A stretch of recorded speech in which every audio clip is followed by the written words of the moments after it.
They say justice is blind, but in Oak Creek County it had eyes, and they were looking right at the color of a man's skin. Henry Miller, a bailiff with 20 years of bitterness and a badge he didn't deserve, thought he was just taking out the trash when he grabbed a black man in a bespoke suit and tried to throw him out of the courtroom. He thought he was asserting dominance. He thought he was protecting his turf. But Henry made a fatal calculation. He didn't check the docket, and he definitely didn't check the news. The man he just assaulted wasn't a defendant. He was the newly appointed Chief Judge Mark Thorne, the man who had just been sent by the governor to clean up the district. And Henry? He just handed the judge the broom. The air in the Oak Creek County Courthouse always smelled the same, a mixture of lemon floor wax, stale coffee, and anxious sweat. It was a smell Henry Miller had inhaled for 22 years, and quite frankly, he was sick of it. At 58, Henry was a man carved out of granite and resentment. He sat at his station inside courtroom 4B, his uniform straining slightly at the gut, his thumbs hooked into his duty belt.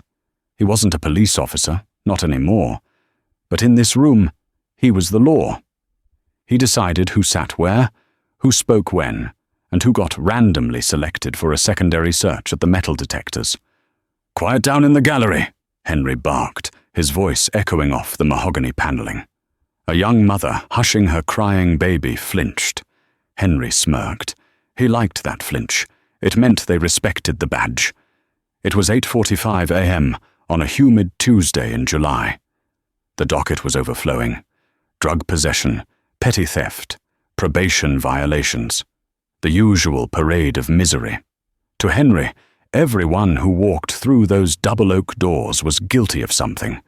If they weren't guilty of the crime they were charged with, they were guilty of being poor or loud or just appearing in a way Henry didn't appreciate. "Hey, Brenda," Henry muttered, leaning over the railing toward the court clerk, a frazzled woman named Brenda Stokes, who was buried under a mountain of manila folders. "Where's Judge Reynolds? He's late. Again." Brenda didn't look up. "Reynolds retired on Friday, Henry. Don't you read the memos? We have a visiting judge today, until the new chief judge gets sworn in later this week." Henry scoffed, leaning back in his chair. "Visiting judge? Great. Probably some bleeding heart from the city who's gonna let all these thugs walk with a slap on the wrist. I hate temps." Henry's eyes scanned the room, looking for trouble.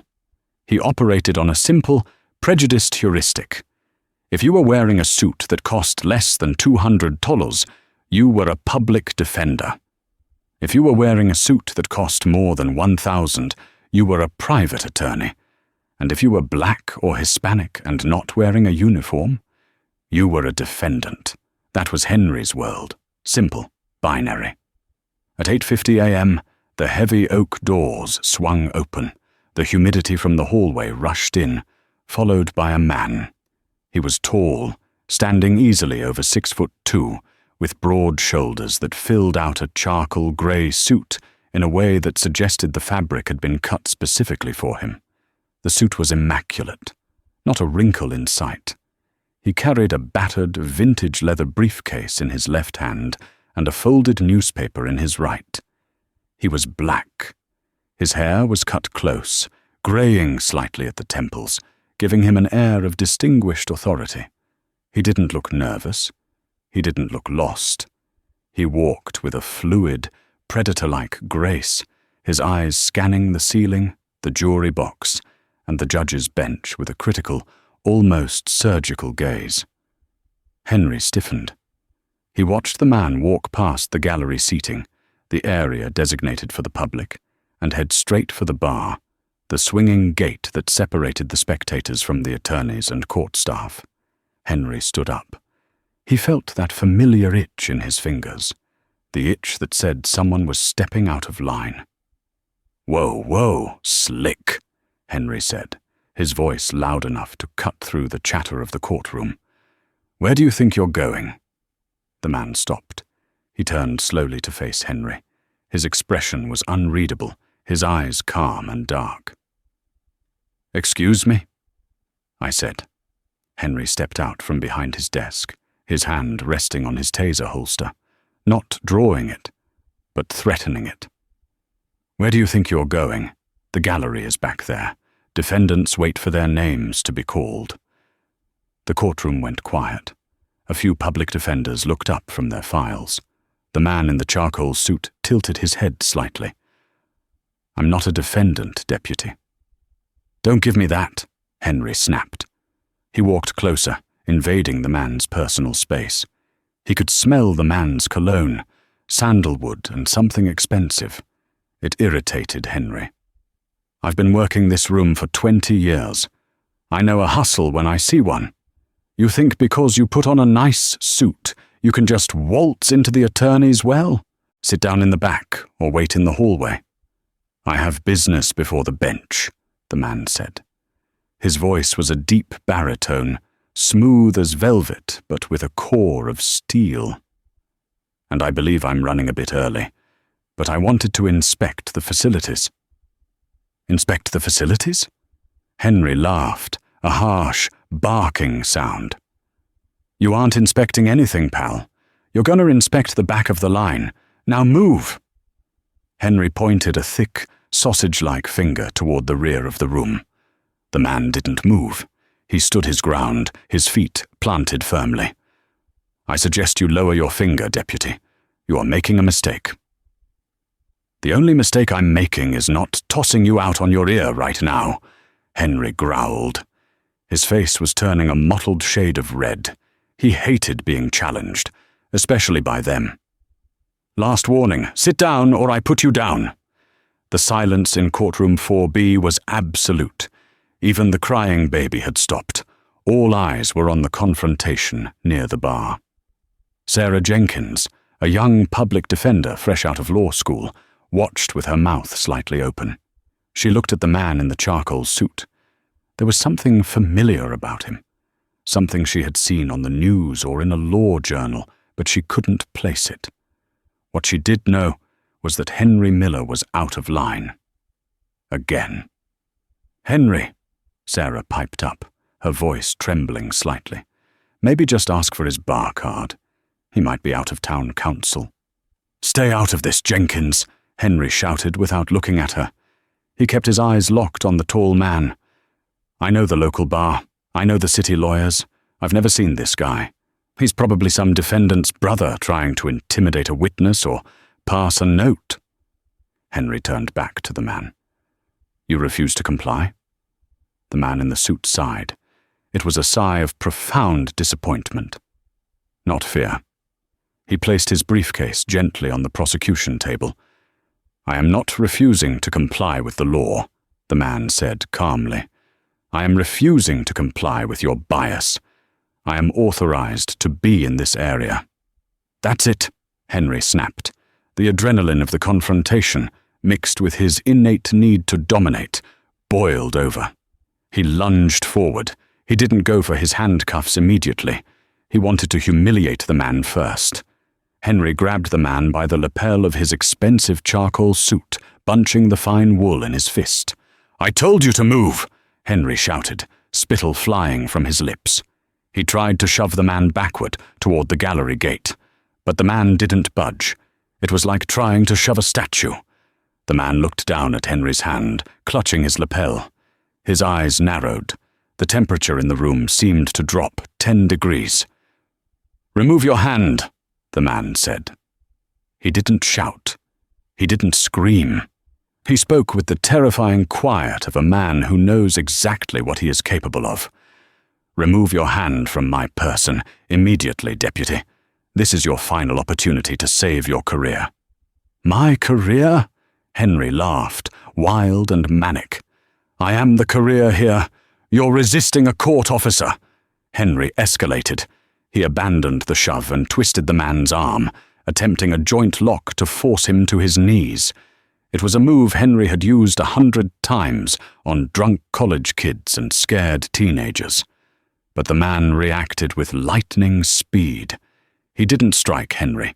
He simply shifted his weight and rotated his wrist, breaking Henry's grip with effortless technique. He stepped back, smoothing his lapel. "Assault on an officer!" Henry screamed, reaching for his radio. "I need backup in 4B. I have a hostile subject, resisting arrest." The doors to the judge's chambers, the door behind the bench, where the judge enters, flew open. But it wasn't Judge Reynolds, and it wasn't the visiting judge everyone expected. It was Mrs. Higgins, the chief court administrator. She was a stern woman who ran the courthouse scheduling with an iron fist. She ran into the courtroom, looking breathless and terrified. "Henry, stop!" she shrieked. Henry froze, his hand halfway to his taser. He looked up at Mrs. Higgins. "I got this, Martha. This guy jumped the rail and assaulted me. I'm taking him into custody." "You idiot!" Mrs. Higgins shouted, her voice cracking. She wasn't looking at Henry. She was looking at the man in the charcoal suit, her face pale as a sheet. She rushed down the steps from the bench, practically tripping over her own feet, and ran up to the man. "Your Honor," she gasped, bowing her head slightly, her hands trembling.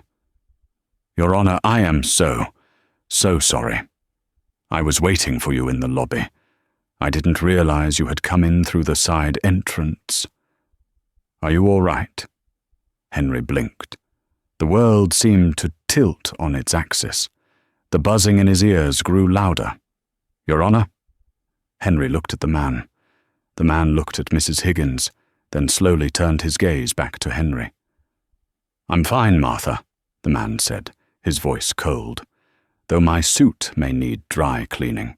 And I believe I have identified a significant personnel issue before I've even taken the oath." Henry's hand dropped from his taser. His mouth went dry, tasting like ash. "Henry," Mrs. Higgins hissed, turning to the bailiff with eyes full of fury. "Do you know who this is?" Henry shook his head dumbly. "This is Judge Mark Thorne," she announced, her voice ringing through the silent courtroom. "He is the former federal prosecutor for the Southern District, and as of this morning, he is the new chief judge for Oak Creek County. He is your boss's boss." The silence that followed was heavy, suffocating, and absolute. Every eye in the room was pinned on Henry Miller. The color drained from his face so fast it looked like he was dead. Judge Thorne picked up his briefcase. He stepped closer to Henry, so close that Henry could see the flecks of gold in the judge's dark eyes. "Deputy Miller, is it?" Thorne asked. Henry couldn't speak. He just nodded. "You mentioned something about inspecting the facilities earlier," Thorne said. "I believe I've seen enough of the lobby. Now, I'd like to see my courtroom, and I'd like you to explain to me on the record exactly why you put your hands on a federal judge." Thorne walked past Henry, moved behind the bench, and stood in front of the high leather chair. He didn't sit. He picked up the gavel. Bang! "Court is now in session," Thorne said. "And the first matter of business is a personnel hearing regarding the conduct of Bailiff Henry Miller. Deputy, take the stand." Henry Miller's legs felt like jelly as he walked the 15 feet from the bailiff's station to the witness stand. It was a walk he had watched thousands of men make in handcuffs, usually with a smirk on his face as he prodded them along. Now, the courtroom floor felt like quicksand. He looked toward the back of the room. 2 other deputies, Johnson and Kowalski, had just entered, responding to his panic button call. They stood by the door, hands on their belts, confused. They looked at Henry, then at the black man in the high judge's chair, then back at Henry. They didn't move. They sensed the shift in power like animals sensing a coming storm. "Sit," Judge Thorne commanded. Henry squeezed his bulk into the witness chair. The wood creaked. He felt exposed. The witness stand was lower than the bench. He had to crane his neck to look up at Thorne. It was designed to make the witness feel small. It was working. Raise your right hand, Thorne said. Your Honor, this is highly irregular, Henry stammered. I'm an officer of the court. I don't need to be sworn in to explain a security protocol. Thorne leaned forward, his face illuminated by the harsh courtroom lighting. You are not an officer of the court at this moment, Mr. Miller. You are a potential defendant in an assault and battery case, and a respondent in an administrative disciplinary hearing. Now raise your right hand, or I will hold you in contempt and have you placed in the holding cell you are so fond of. Henry's hand shot up. It trembled. Do you swear that the testimony you are about to give is the truth, the whole truth, and nothing but the truth? I do, Henry choked out. Brenda, Thorne nodded to the clerk. Start the recording. Brenda Stokes, who looked like she was witnessing a miracle, hit the button on her console. Recording is active, Your Honor. State your name and tenure, Thorne said, opening a fresh notepad. Henry Miller, Senior Deputy Bailiff.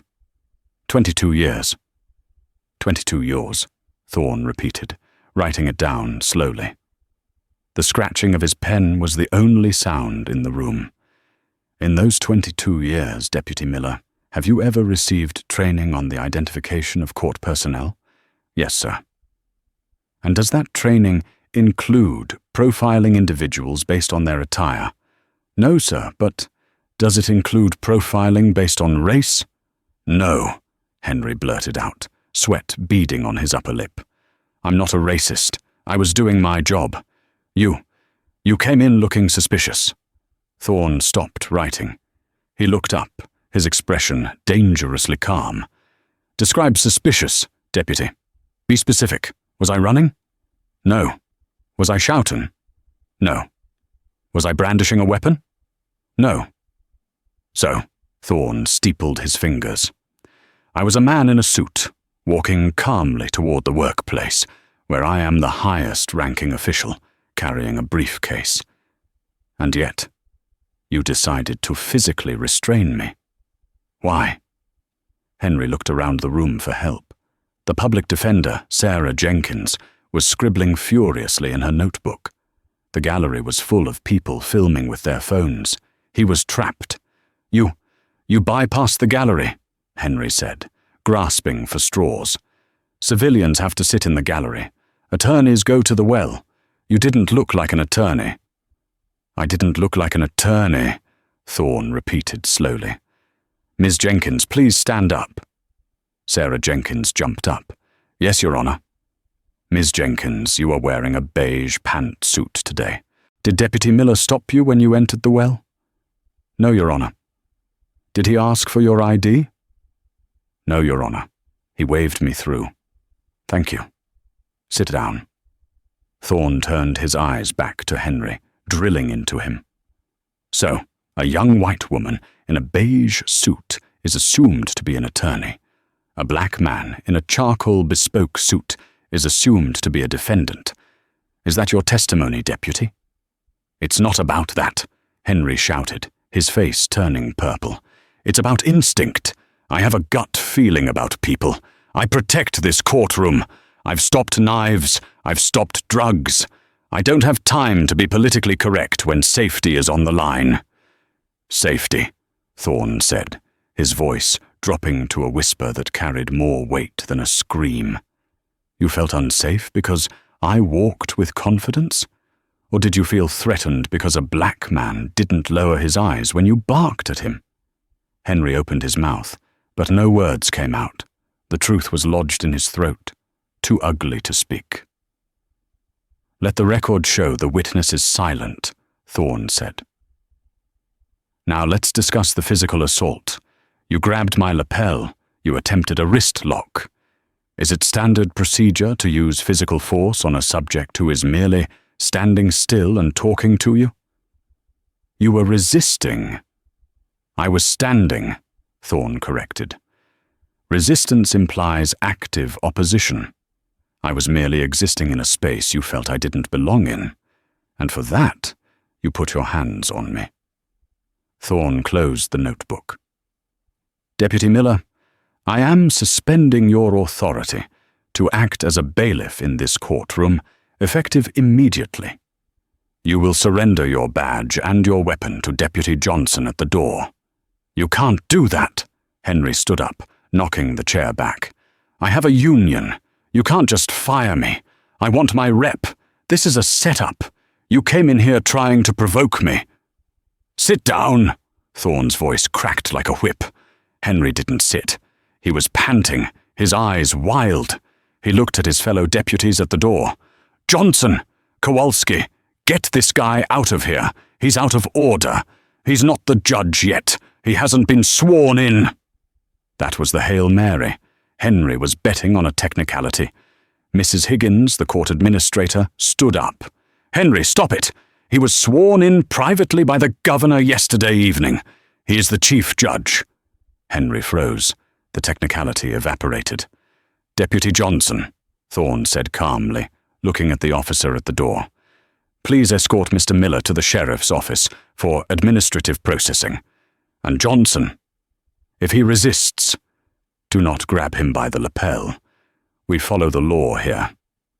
Johnson walked forward, looking apologetic. Come on, Henry, let's go. Henry ripped his badge off his shirt and slammed it onto the railing of the witness stand. This isn't over, he spat at Thorne. You think you can come into my town and change how things work? You'll see. You'll all see. Henry stormed out, Johnson trailing behind him. The courtroom remained silent for a long 10 seconds after the door swung shut. Judge Thorne took a deep breath, adjusted his tie, and looked out at the stunned crowd. My apologies for the delay, Thorne said, his voice returning to a professional, even keel. We have a full docket today. Ms. Stokes, please call the first case. The morning session was a blur for everyone except Judge Thorne. He moved through the cases with terrifying efficiency. He didn't miss a beat.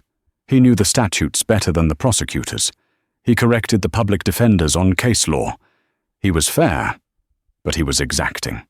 By the lunch recess, the video of Henry Miller confronting the judge had already hit the internet. A teenager in the back row had live-streamed the whole thing. It had 50,000 views in 3 hours. The title was, Racist Bailiff Tries to Fight New Chief Judge, Instant Karma. During the lunch break, Thorne didn't go out. He sat in his chambers, the heavy leather chair feeling much more comfortable than the one in the courtroom. There was a knock on the door. Enter. It was Sheriff Tom Brannigan. Brannigan was an old-school lawman, thick around the middle, with a white mustache and tired eyes. He held a Stetson hat in his hands. He looked like a man who had just swallowed a lemon. Judge Thorne, Brannigan said, nodding. Sheriff Brannigan, Thorne replied, not rising. He gestured to a chair. Have a seat. Brannigan sat, spinning his hat in his hands. I saw the video, Judge. It's unfortunate.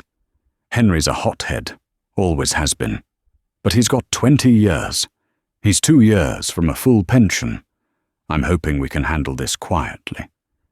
Maybe a suspension? Anger management? Thorne looked at the sheriff. He reached into his briefcase, the same leather briefcase Henry had sneered at, and pulled out a thick red folder. He slid it across the desk. Do you know what this is, Sheriff? Brannigan eyed the folder. Personnel file. This, Thorne said, tapping the cover, is a compilation of every civilian complaint filed against Henry Miller in the last 10 years.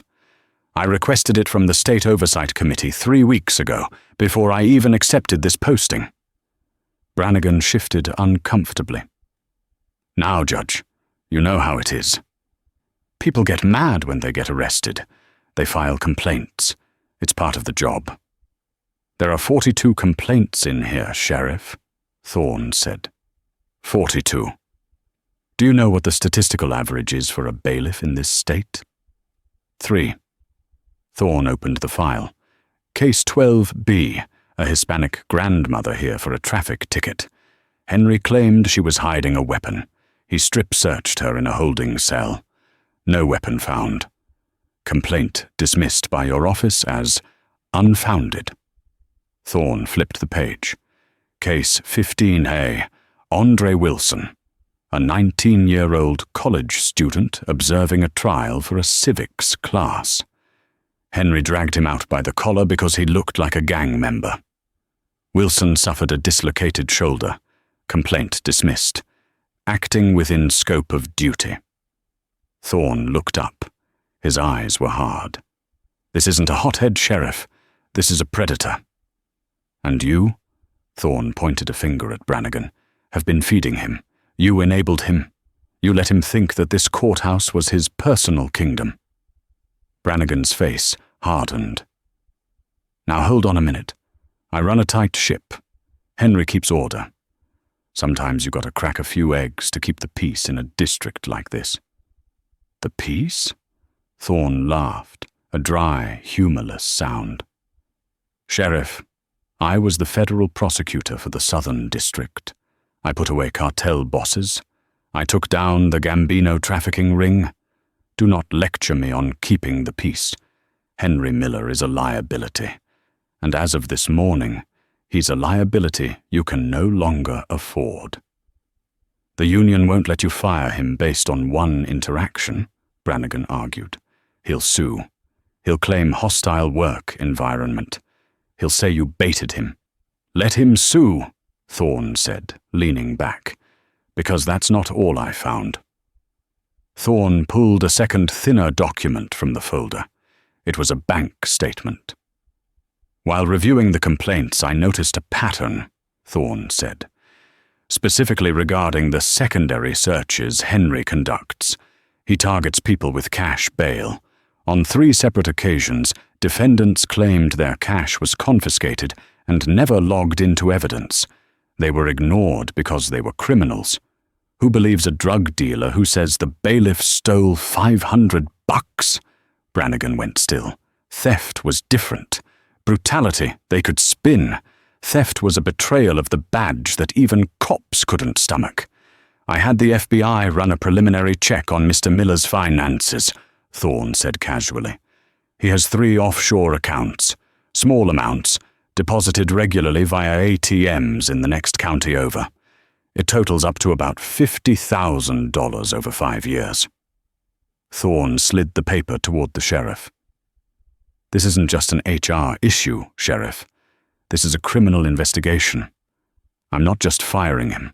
I'm indicting him. Brannigan looked at the bank statement. He closed his eyes and exhaled a long breath.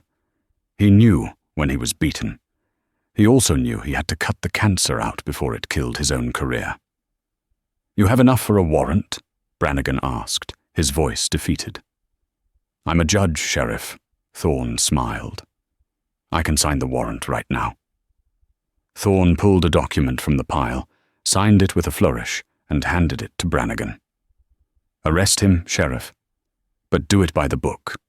I want him processed just like everyone else. No professional courtesy. He goes into the general population holding cell. Let him see what it feels like on the other side of the bars. Brannigan stood up. He put his hat on. He looked at Thorne with a newfound respect and fear. You don't mess around, do you, Judge? Justice isn't a game, Sheriff, Thorne replied, turning his attention back to his computer. Close the door on your way out. The processing center of the Oak Creek County Jail was a place Henry Miller knew well. He had dragged hundreds of men through these heavy steel doors. He knew the exact spot where the fluorescent light flickered, the spot where the floor was permanently stained with bleach and vomit. But he had never seen it from this angle. He had never been the one standing barefoot on the cold concrete while another man barked orders. Spread your feet. Wider, the booking officer said. It was Deputy Gonzalez, a man Henry had hazed relentlessly for being soft on inmates.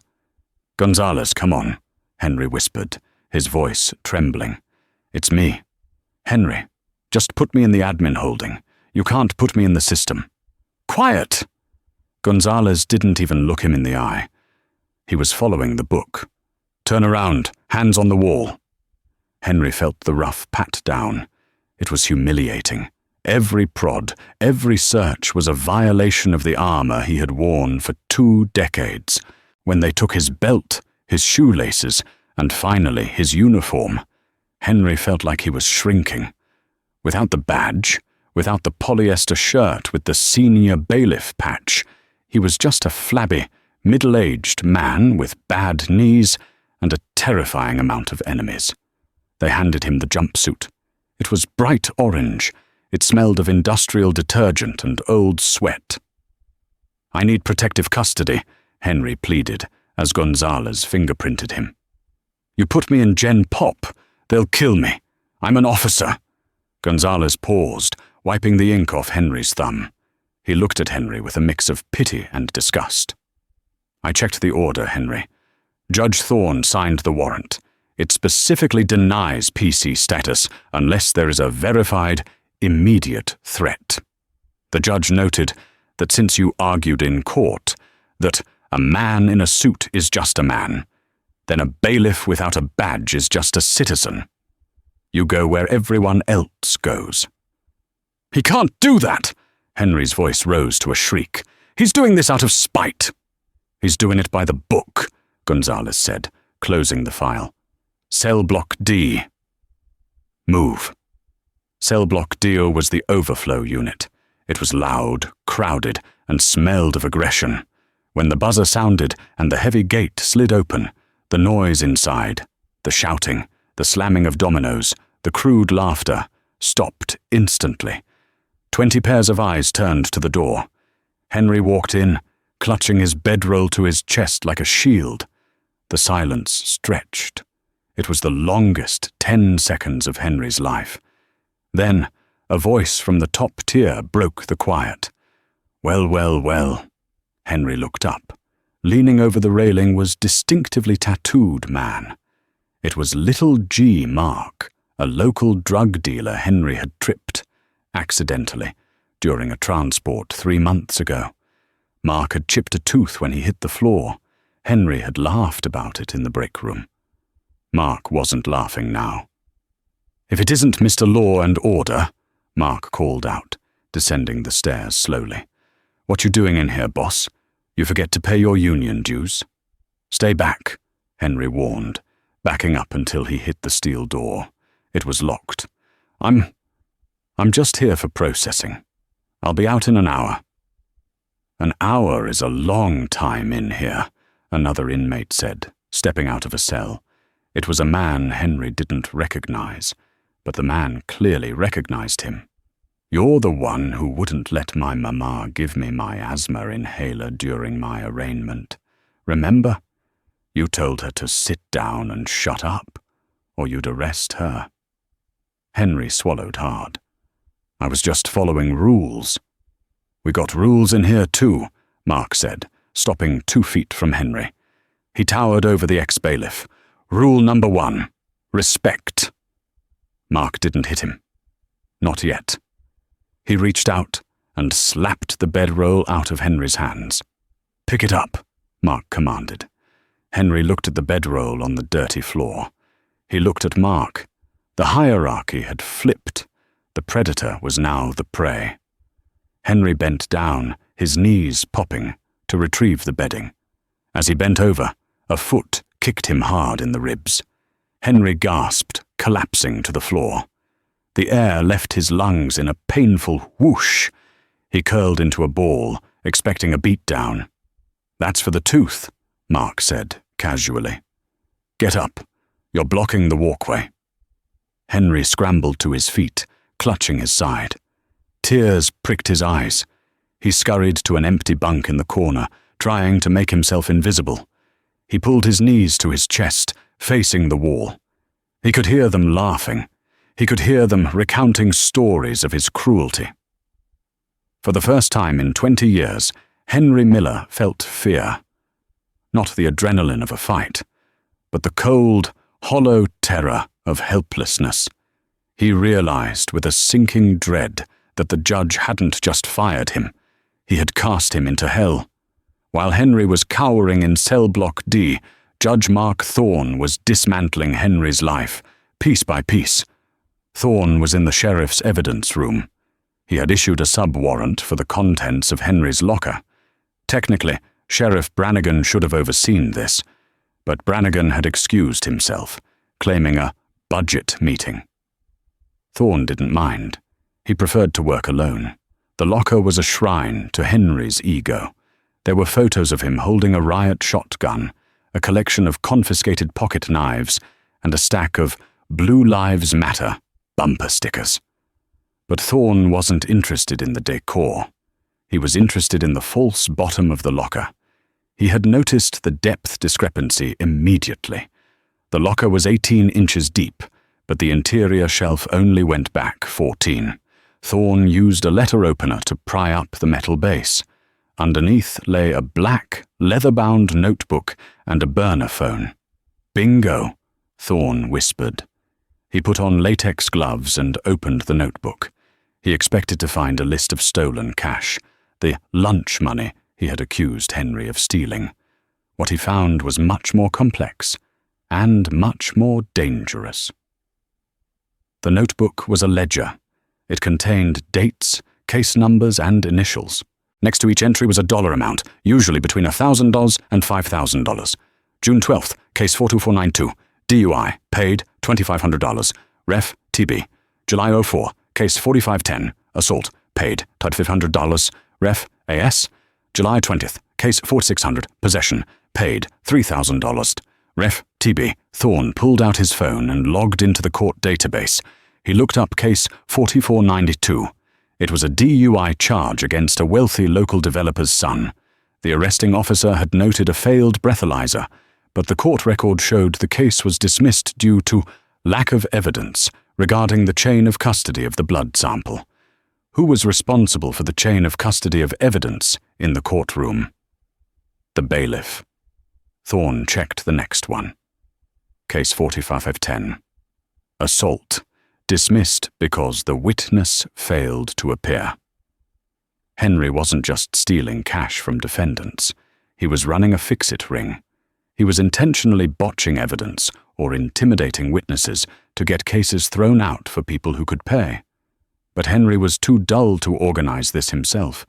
He was the muscle, not the brain. Thorne looked at the initials in the ref column. TB and ASAS likely stood for Arthur Sterling, the slimeball defense attorney Henry had tried to call earlier. But TB? Thorne felt a chill that had nothing to do with the air conditioning. TB, Tom Brannigan, the sheriff. The door to the evidence room creaked open. Thorne didn't jump. He calmly closed the notebook and placed his hand over it. Sheriff Brannigan stood in the doorway. He wasn't smiling anymore. His hand was resting casually on the grip of his service pistol.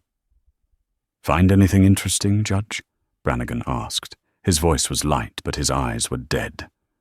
"Just some personal effects," Thorne said, keeping his voice level. "Henry was a collector." "He was," Brannigan agreed, stepping inside and closing the door behind him.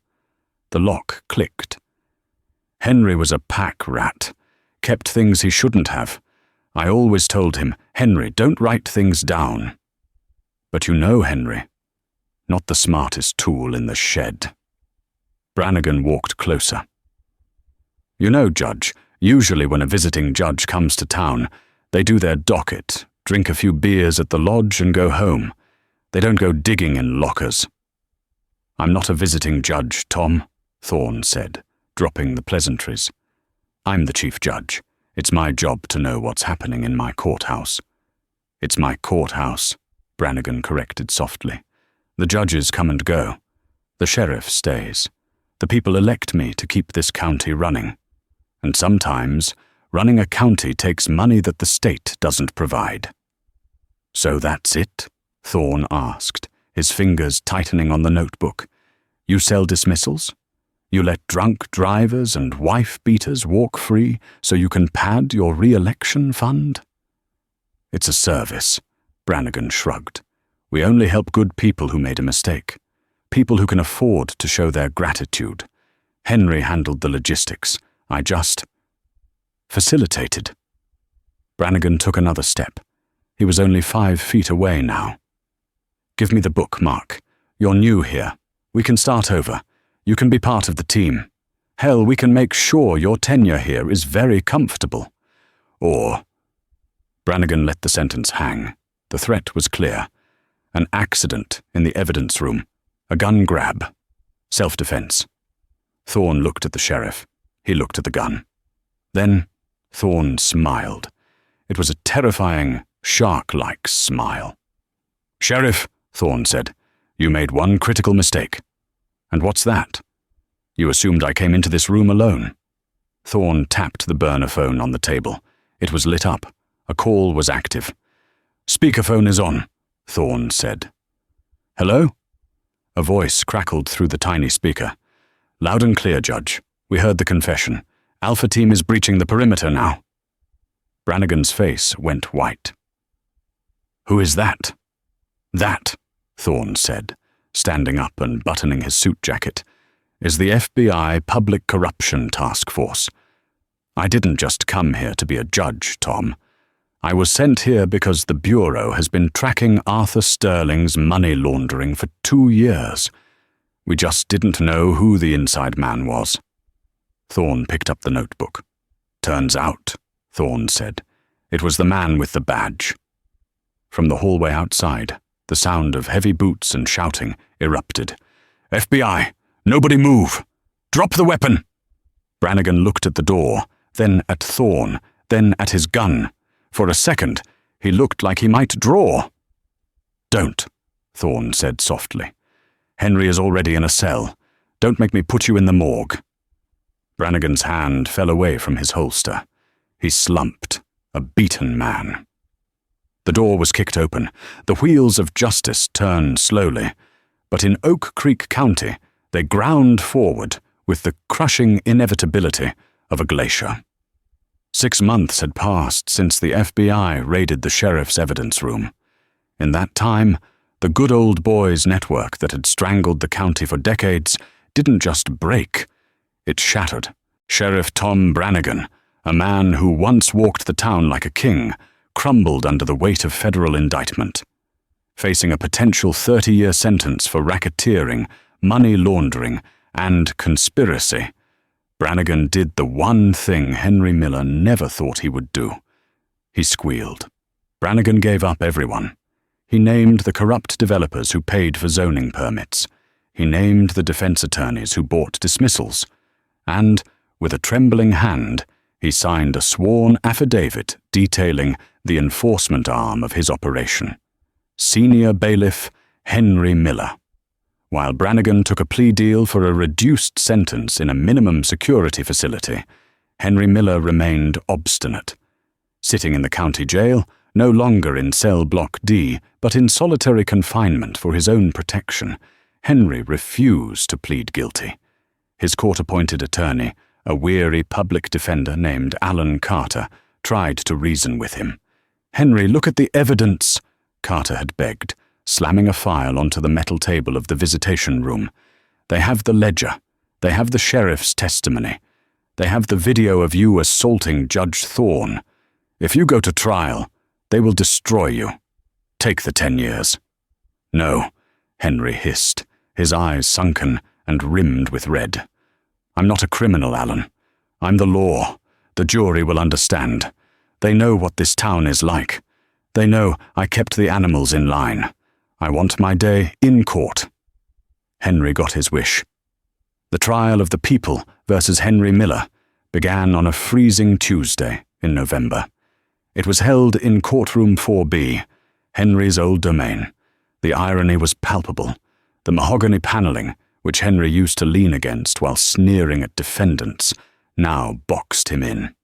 The bailiff standing guard was a young woman named Martinez, sharp-eyed and professional, wearing the uniform Henry had disgraced. The courtroom was packed to capacity, but it wasn't filled with Henry's drinking buddies or the police union representatives. It was filled with the people he had hurt. The prosecution was led by Assistant U.S. Attorney David Vance, a man known for his clinical surgical approach to dismantling corrupt officers. Vance didn't shout. He didn't need to. He simply paraded Henry's victims to the stand, one by one. First came Mela Rodriguez, the grandmother Henry had strip-searched over a traffic ticket. She wept as she described the humiliation, the laughter she heard from Henry as she stood shivering in the holding cell. "He told me I was dirty," Mela whispered into the microphone. "He said people like me always hide something. I had nothing but a rosary in my pocket." Henry sat at the defense table, shaking his head, muttering loud enough for the jury to hear. "She's lying. Standard protocol." Judge Sterling, the visiting federal judge presiding over the case to avoid local conflict of interest, banged her gavel. "The defendant will remain silent." Next came Andre Wilson, the college student. He testified about the dislocated shoulder, the year of physical therapy, and the fear that still gripped him whenever he saw a police cruiser. "I was studying for a civics exam," Andre said, looking directly at Henry. "I just wanted to see how a trial worked. He told me I looked like a gangbanger and threw me down the stairs." The jury, a diverse panel of 7 women and 5 men, looked at Henry with expressions ranging from disgust to cold fury. But the nail in the coffin was the video. On the 3rd day, Vance played the footage of Henry grabbing Mark Thorne. The courtroom watched in dead silence. They saw the arrogance. They heard the slur in Henry's tone. They saw him grab a man who was standing still, merely because that man was black and successful. Then, the defense took their turn. Against his lawyer's desperate advice, Henry Miller took the stand. It was a disaster. Henry didn't offer remorse. He didn't offer an apology. Instead, he offered a manifesto of bitterness. "You people don't get it," Henry ranted, gripping the railing of the witness box, his knuckles white. "I kept this courthouse safe. You think these people follow the rules? You have to make them follow the rules. I have an instinct. I knew he didn't belong in the attorney's well." "Mr. Miller," Vance said during cross-examination, his voice dangerously soft. "You say you knew Judge Thorne didn't belong. Why? Because he wasn't on the list?" "I didn't check the list," Henry snapped. "Because he was behaving aggressively?" "No." "Then why, Mr. Miller? Why did you assume a man in a $3,000 suit was a criminal?" "Because he was one of them," Henry shouted, pointing a trembling finger at the prosecution table, at the gallery, at the world that had left him behind. "He walked in there like he owned the place. You have to show them who's boss immediately, or you lose control." The silence that followed was absolute. Henry breathed heavily, his face purple. He looked at the jury, expecting nods of agreement. He expected them to share his prejudice. Instead, they looked at him like he was a monster. The verdict came back in 45 minutes. Guilty, on all counts: assault on a federal officer, deprivation of civil rights under color of law, conspiracy to commit fraud, racketeering. The sentencing hearing was scheduled for 3 days later. When the day arrived, the atmosphere in the courthouse had shifted. The tension that had plagued the building for the last 6 months had evaporated, replaced by a solemn gravity. Judge Sterling sat high on the bench. She adjusted her glasses and looked down at Henry. "Henry Miller, please stand." Henry stood. He looked smaller now. The rage had burned out, leaving only a hollow, confused old man who couldn't understand why his badge hadn't protected him. "In my 30 years on the bench," Judge Sterling began, her voice echoing through the silent room, "I have seen criminals who steal out of desperation. I have seen violence born of madness. But what I see in you, Mr. Miller, is something far more insidious." She paused, letting the words hang in the air. "You were given a sacred trust.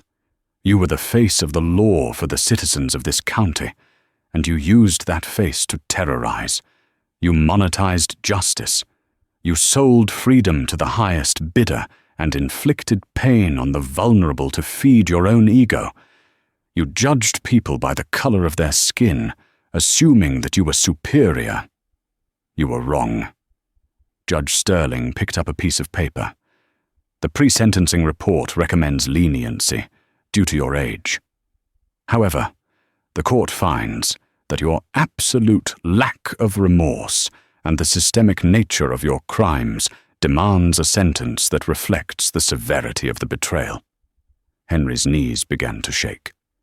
For the charge of racketeering, I sentence you to 10 years.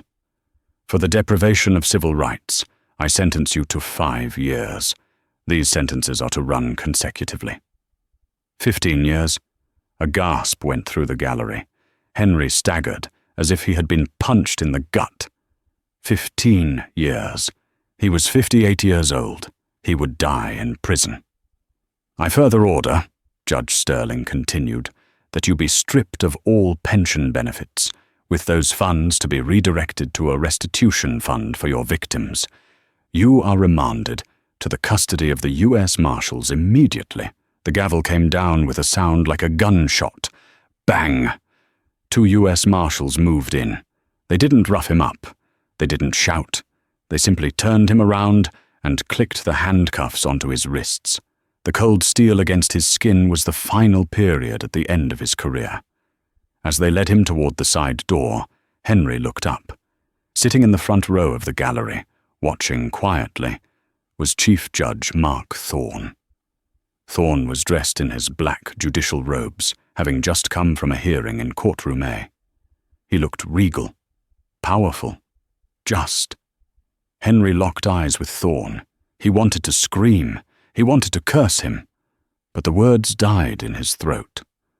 In Thorne's eyes, Henry saw no hatred. He saw no gloating. He saw only a calm, unwavering pity.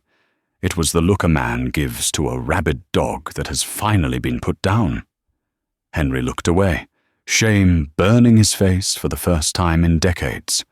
He slumped his shoulders and allowed the marshals to lead him out of the light, into the darkness of the holding cell, and eventually to a federal penitentiary, where he would be just another number in an orange jumpsuit. Once the doors closed, the courtroom exhaled. Judge Thorne stood up. He walked over to Mela Rodriguez and Andre Wilson, who were hugging each other in the aisle. "It's over," Thorne said softly, placing a hand on Andre's shoulder. "Thank you, Judge," Mela sobbed, clutching her rosary. "Thank you." "Don't thank me," Thorne said, offering her a handkerchief. "Justice shouldn't be something you have to be thankful for. It should be something you can expect." Thorne turned and walked toward the bench, his bench. The visiting judge had stepped down, and the clerk was already preparing the docket for the afternoon session. Thorne walked up the steps. He sat in the high leather chair. It fit him perfectly. He looked out at the courtroom. It was the same room, but it felt different. The fear was gone. The air was lighter. "Brenda," Thorne said to the clerk, his voice calm and authoritative, "call the next case." Brenda smiled, a genuine smile that reached her eyes. "Yes, Your Honor." The double doors swung open. A young man walked in. He was wearing dirty work clothes, looking terrified, twisting a cap in his hands. He saw the judge and froze, his eyes darting to the bailiff, waiting for the yell, waiting to be told he was trash. Judge Thorne leaned forward. He didn't scowl. He didn't check his watch. "Good afternoon, sir," Thorne said, his voice warm, filling the room with a dignity that had been missing for 20 years. "Please come forward. In this courtroom, you will be heard." The young man exhaled, his shoulders dropping 2 inches as the tension left his body. He walked through the gate, not as a target, but as a citizen. And in Oak Creek County, for the first time in a long time, justice wasn't blind. It was awake. This story isn't just a drama. It's a reflection of a harsh reality that exists in many justice systems today. Henry Miller represents the dangerous arrogance of unchecked power, the belief that a badge or a uniform makes someone superior to the people they serve. But Judge Mark Thorne represents the ideal we strive for, that competence, dignity, and truth eventually shine through the darkness. Henry thought he was protecting his courtroom by profiling a black man. Instead, he exposed his own corruption. It's a powerful reminder that prejudice is not just morally wrong, it is intellectually lazy. It blinds you to the truth. In Henry's case, his bias blinded him to the fact that the man he was assaulting was the very man sent to judge him. The wheels of justice turn slowly, but as we saw in Oak Creek, they grind exceedingly fine. If this story got your blood pumping, if you cheered when Judge Thorne revealed his identity, and if you believe that nobody should be above the law, hit that like button right now. It helps us share these stories with more people. What would you have done if you were in the judge's shoes? Would you have fired Henry on the spot, or let him sweat it out in jail like Thorne did? Let me know in the comments below. And don't forget to subscribe and ring the bell. We drop new stories of karma, justice, and drama every single week. And trust me, you don't want to miss the next one. Thanks for watching, and remember, treat everyone with respect, because you never know who you're talking to. See you next time.